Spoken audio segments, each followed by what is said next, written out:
उधर इजरायल की सेना गाजा पट्टी में बड़े ऑपरेशन की तैयारी कर रही है। इन सबके बीच गाजा पट्टी के पास इजरायल की सेना ने अभ्यास किया है, जिसका वीडियो भी सामने आया। इजरायल की सेना गाजा पर बड़े जमीनी हमले की तैयारी में जुट गई है और अभ्यास जो सेना की तरफ से किया गया उसका वीडियो भी सामने आया है। तस्वीरें आपके टीवी स्क्रीन पर हम आपको दिखा रहे हैं। ये तस्वीर जरूर गाजा पर हमास के जो आतंकी इस वक्त डटे हुए हैं उनकी टेंशन बढ़ा देने वाली है, क्योंकि इससे पहले जानकारी सामने आई कि जो लोग वहां पर थे उन्हें शील्ड के तौर पर इस्तेमाल हमास कर रहा था, लेकिन अब तैयारी में पूरी तरीके से इजरायल की सेना जुट चुकी है।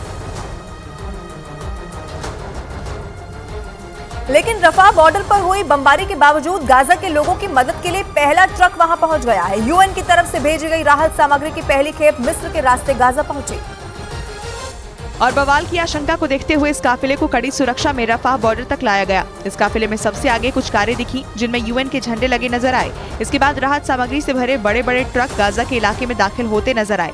इस दौरान एक के पीछे एक करीब 20 ट्रक गाजा में राहत सामग्री लेकर पहुंचे। यूएन की तरफ से भेजी गई इस मदद में गेहूं, चावल और दवाइयां शामिल हैं, क्योंकि जिस दिन से इजरायल ने गाजा पर हमले शुरू किए वहां तक पहुंचने के सारे रास्ते बंद कर दिए गए थे।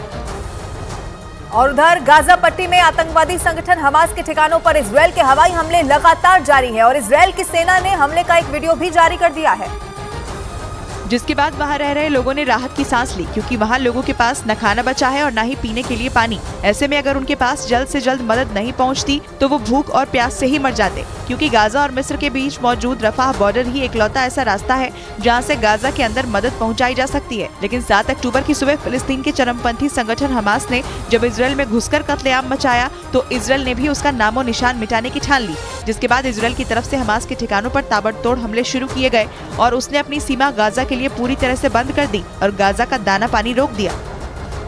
और इजरायल के तेल अवीव में वायु सेना के कमांडर ने हमास पर दूसरे चरण के हमले से पहले एक बैठक की है, जिसमें उन्होंने आगे की रणनीति पर विचार किया। ऐसा इसीलिए क्योंकि इजरायल इस बार हमास का नामो निशान मिटाने की कसम खा बैठा है और यही वजह है कि हमले में कोई चूक न हो, इसलिए इजरायल के वायु सेना के कमांडर ने बैठक की और आगे की रणनीति पर विचार किया। इससे पहले इजरायल की सेना ने हमास के एक ठिकाने को तबाह करने का दावा भी किया था। इजरायल की सेना के मुताबिक हमास के लड़ाके उस ठिकाने से इजरायल के टैंकों को निशाना बनाने की कोशिश कर रहे थे, जिसे उसके सैनिकों ने नाकाम कर दिया। और इजरायल की सेना ने हमास के उस ठिकाने को बर्बाद करने का एक वीडियो भी जारी किया, जिसमें एक घर में जोरदार विस्फोट होता नजर आया, जिसके बाद चारों तरफ धुआं फैल गया। इतना ही नहीं, इजरायल ने हमास के उस ठिकाने को तबाह करने के साथ ही हमास के दूसरे ठिकानों को मिट्टी में मिलाने की धमकी भी दे डाली, क्योंकि 7 अक्टूबर को हमास के इजरायल पर ताबड़तोड़ हमले के बाद इजरायल ने हमास को मिटा देने की कसम खाई है।